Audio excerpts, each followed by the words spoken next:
Barrister Nnaemeka, are you Yes. sure that you will not compromise in this cause, in this case, in Andrew, into it? Are you sure that you will not compromise? Because why did I say so? Mm, Barrister, why did I say so? We were mm, told on Radio Biafra by Chinasa mm. Nwolu, one of Yes. DOS member, that Yes. one of your lawyer, the lead counsel, Barrister Ejiofor, I call him White Counsel, have Mm. compromised. That federal government awarded him millions of contracts that he did not pay tax. I have it on video. Everything is there. I know that he have compromised. They have paid him. That is why. And also remember, it was also the same person that telling us that you guys are mango tree, mama put. Mama puts you guys always release press on Mama put this thing. So if Aloy Ejimako has compromised that is according to China Samolu, he said he have a company that's subverted tax that they also awarded him millions of contracts. That's why he have compromised. He have compromised. I'm now putting this question to you. Are you not? Will you not compromise? Are you sure that you will not compromise? Are you sure tomorrow we will not hear your name on Radio Biafra that federal government have awarded you contracts, millions? There you go. Okay. In the first place, if you understand I'm actually a tax practitioner myself. If you understand the elements of taxation, you will know that it is not possible for federal government to award you contract and you evade tax.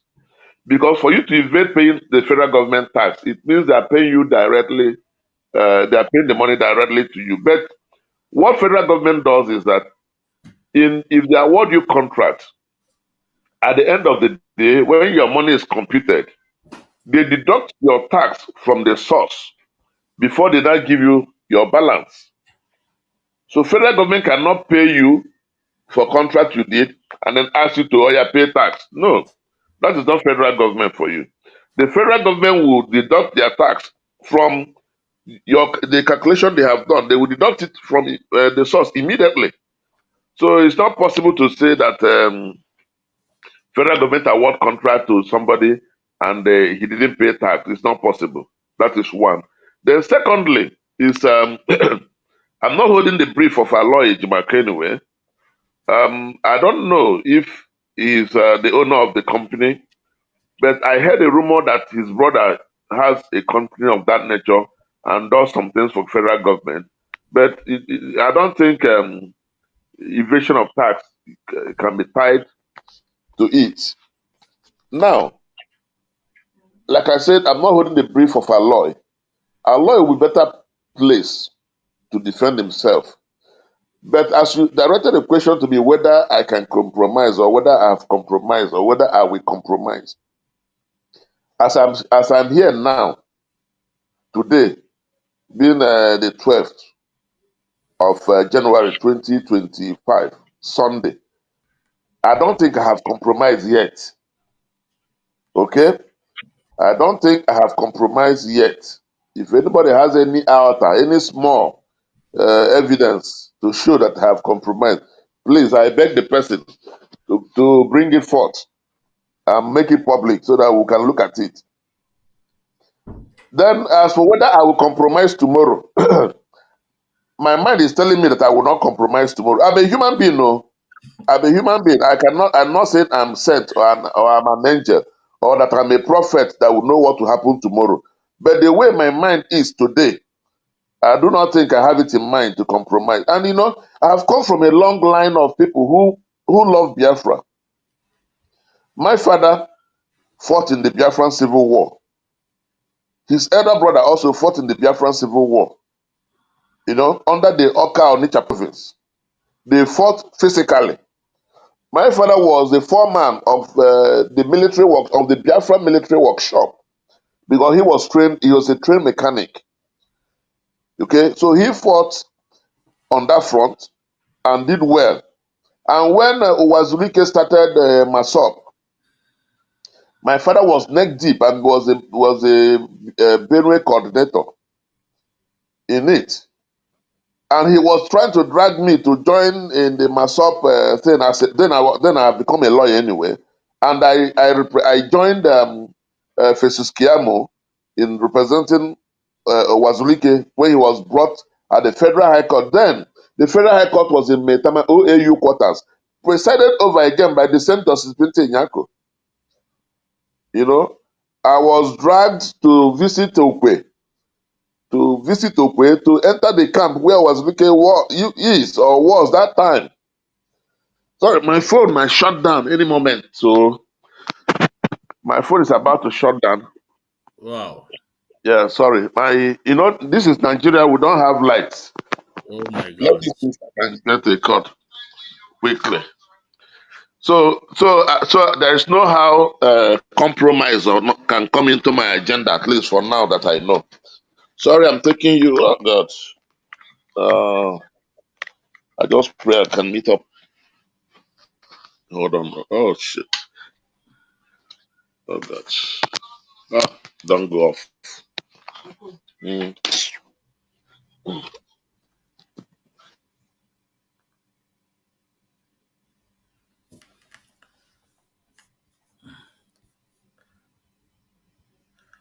Hello, Biafrans.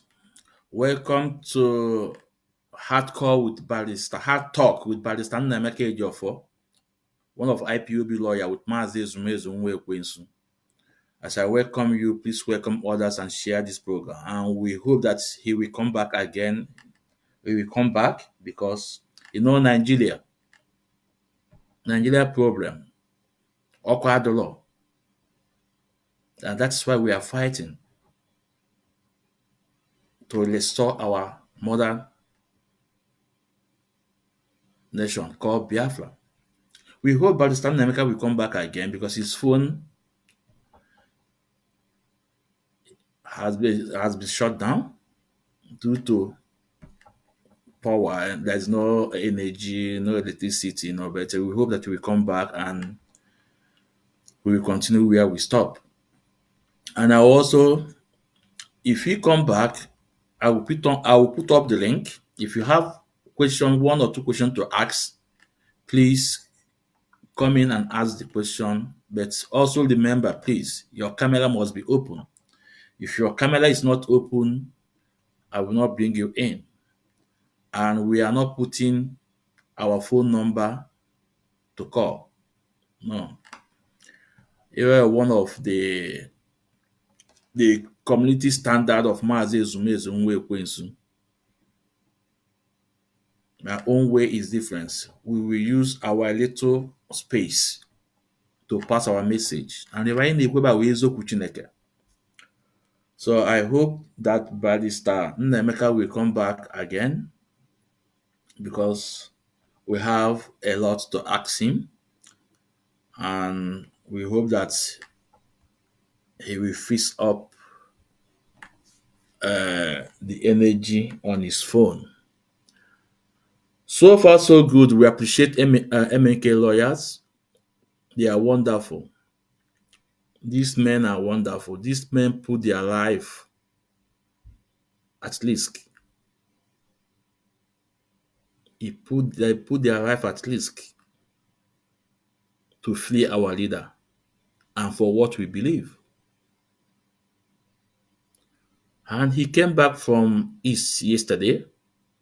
Today is on program with me. So we must appreciate these men and we must put them in prayer. And anyị asị anwagbuo n'aka na iwom anwagbuo n'aka ekpe iwom ndụ ndụ nka nka. Onye na-achụwa ya enwe ada, onye anwa ya achụwa ya enwekwa ada. N'ihi ọchụ nwa ọkụ nwa ada nwa ọkụ nwe ọsọ. So I can MNK legal team in the places of the wise counsel Barrister Ejiofor, Barrister Nnaemeka Ejiofor, Barrister Maswell, Barrister Mandela, and the rest of them. I see Mechukwu Okike Abiama, gọzie unu, chebe unu, mbọsị eke, mbọsị oye, mbọsị afọ, mbọsị nkwọ, afịa na Igbo n'azụ. So Let's wait if he will be back. And let me use this opportunity to put the link. If anyone want to join me, please endeavor to do so. Mm,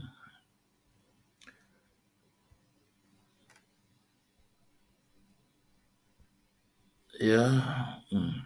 Now,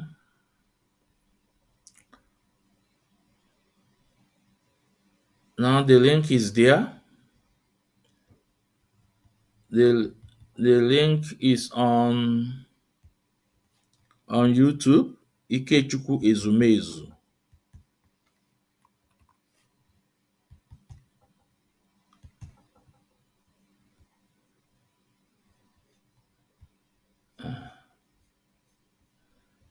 The link is on YouTube and also on Facebook.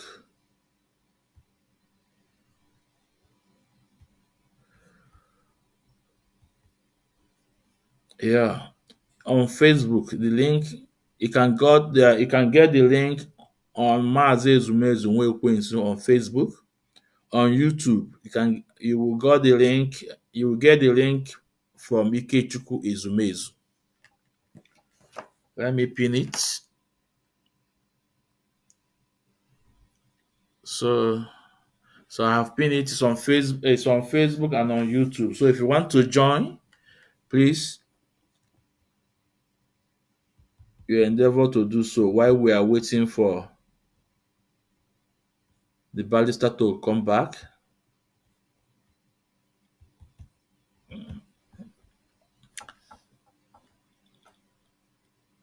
Let me also, yeah, on Facebook, the link is there. Mazi Ezumezu Nwekwensu. If you want to join, please, you can come in now. So let's continue. Our leader Mazi Nnameka must be free. It doesn't matter if they like it or not. Our leader must be free because he committed no crime.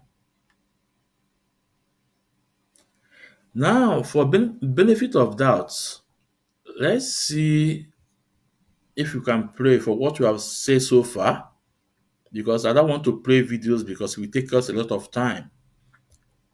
Let's see if you have a video from Onyendu, what he said in the court.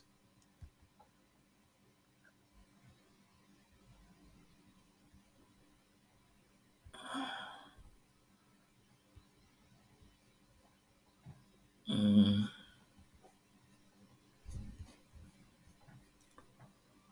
hold on.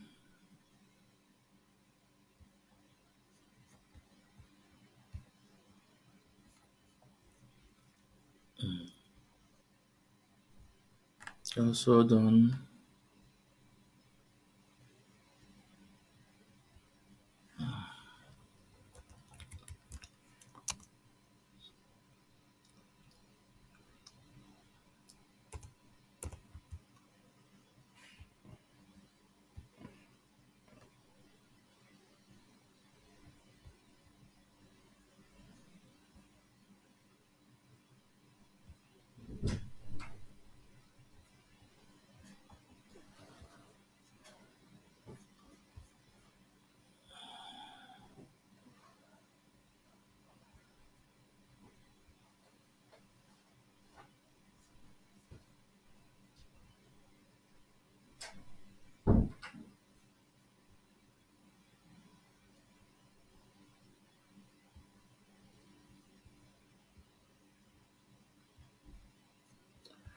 Okay.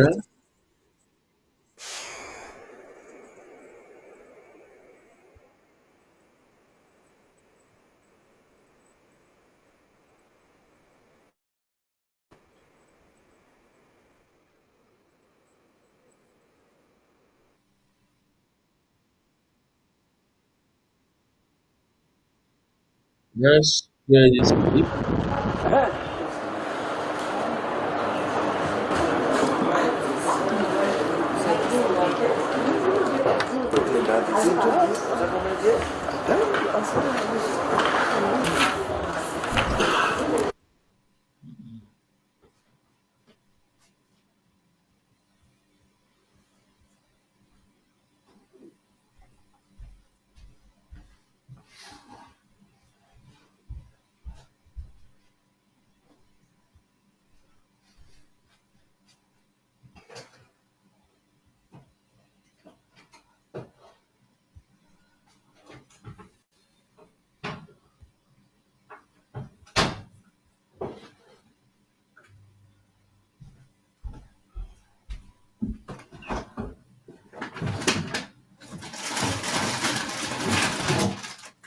That and rescued herself from handling the matter.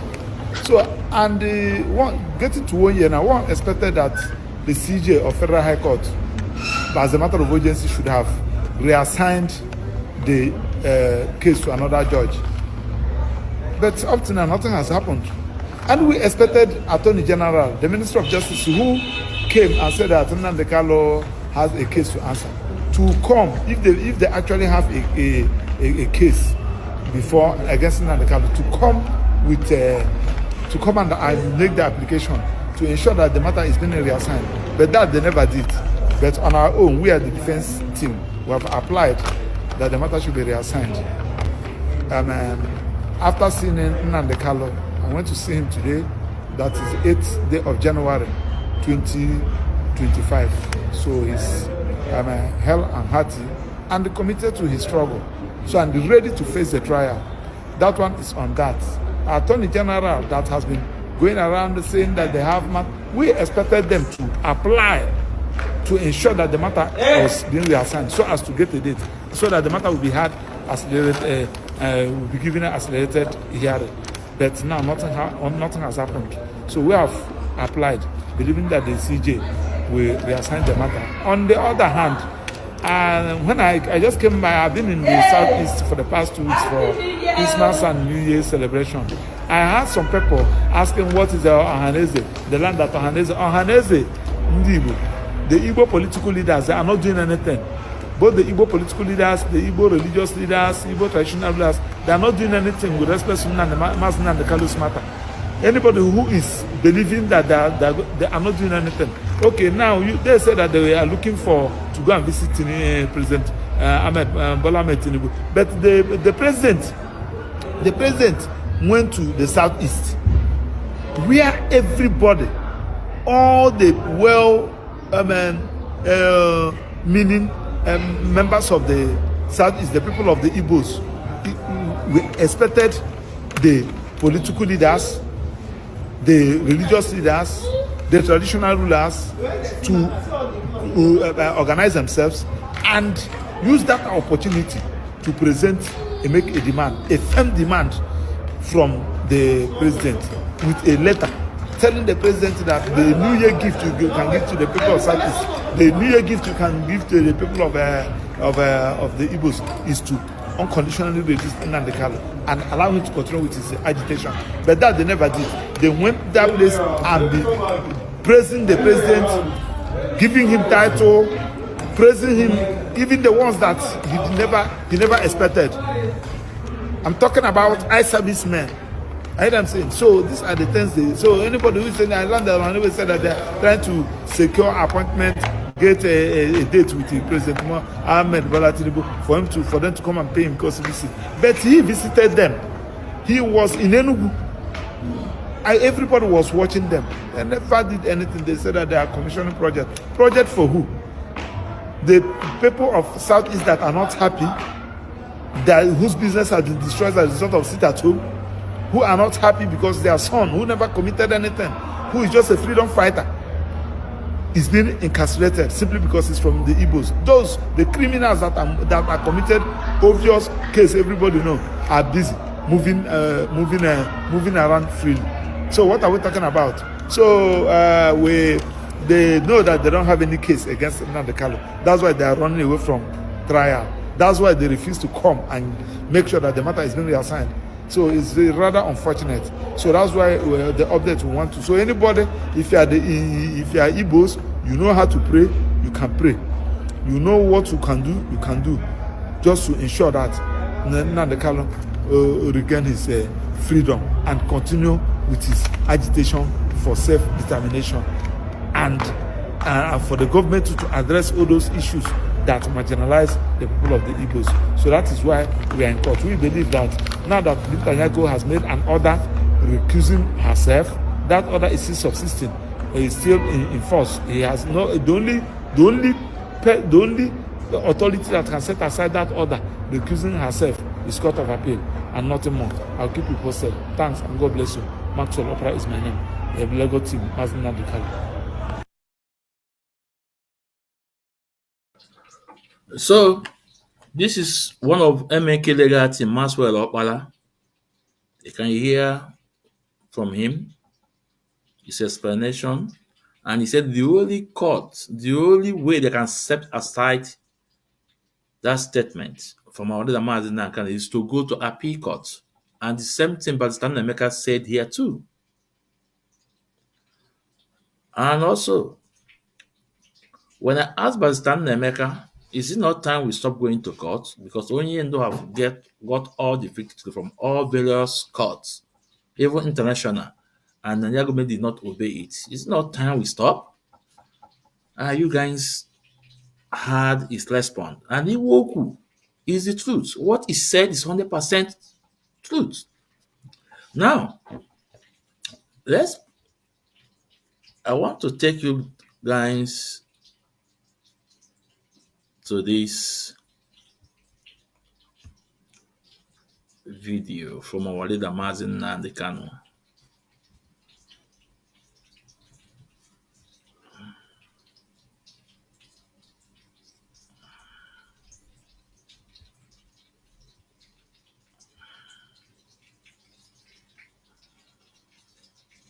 Is your investment portfolio stretched only between the Big Apple and the Golden Gate? Go local. Exactly. The common denominator in all of this is for our client to get fair hearing. And if this fair hearing cannot be guaranteed in this court, then we need to try another court. The Constitution is very clear on this. Section 36 made it very clear that he deserves, as of right, the adequate facility to prepare for his defense. And who prepares him for his defense? His defense counsel. But we're not being given the opportunity. The court did make some order.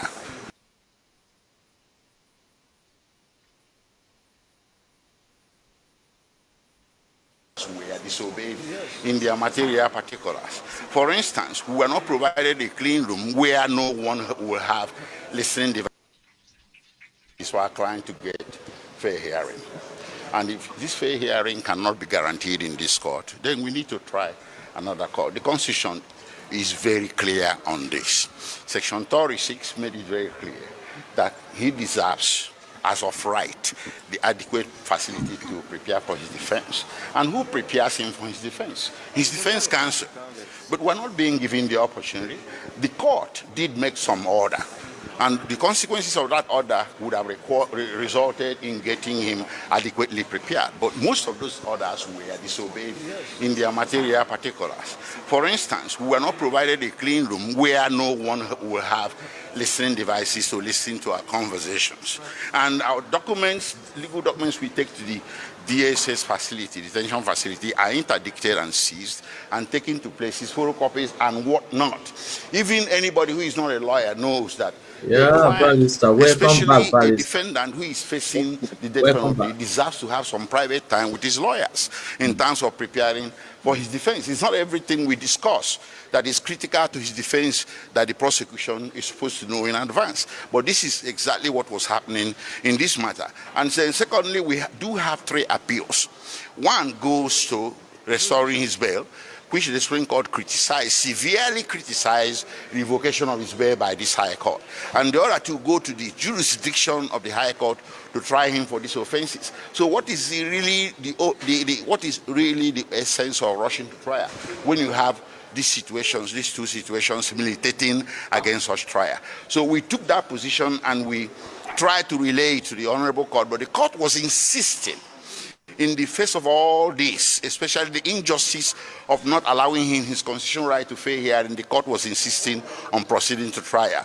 That left our client with no choice than to express his loss of confidence in the impartiality of the court. That's what happened. That's why he requested for the judge to recuse herself. Thank you. Okay, sir. The issue of settling out of court has that one crumbled? Well, it's going on. It's not particularly an issue for the lawyers. It's particularly an issue for Southeast leaders and the federal government of Nigeria. And it's our understanding as a legal team that they are having discussions on that. Yes. But our job is to come here and practice law and protect the rights of our client. Thank you. The public must understand. Most of you journalists, the legal correspondents, you don't take time to actually study some of these rulings and judgments. Go and study. In fact, I'll give you this. Bring the envelope. Give it to her. The brown judgment. Look at it. Yes. What is it? I'll give it to her because I think she's a bit more. Give her the Schluter judgment. I'll replace a copy for you. For me. She can. I want to let the whole world understand something very, very clear. In all this is the judgment of the Supreme Court. It made it very clear that even that the impartiality of the judge is questionable. And it's here. Where is it? Please do bear with me. It says it here. What is it, page? What is that again? Where it says all these things are online. Is it not page 18? All these things are online. So I suggest that the journalists in this country actually take out time to do some basic research. It's not difficult, just minor research. You will understand the vacuousness, the emptiness of all the charges against me. Okay. They kept switching the charges.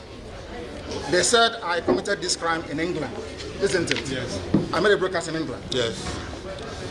And in 9 charges leveled against me, this place where I committed this crime was London, United Kingdom. Yes. When my lawyers came to see me, I had a discussion with them about how I'm going to defend myself. I told them that no court in Nigeria has jurisdiction to try me. Because since this offense was committed in England, so they said, it's only a UK court that can give a Nigerian court the authority to proceed, isn't it? Yes. Based on that, they now amended the charge again and removed London. Location of the broadcast. Location of the broadcast. Contrary to section 196? 174 of the Terrorism Prevention Act 2022. In violation of their own laws. In violation of their own laws. And you want me to stand trial under such circumstances? Is that possible? Nnamdi Kanu to stand trial where all these shenanigans are going on? It's not possible.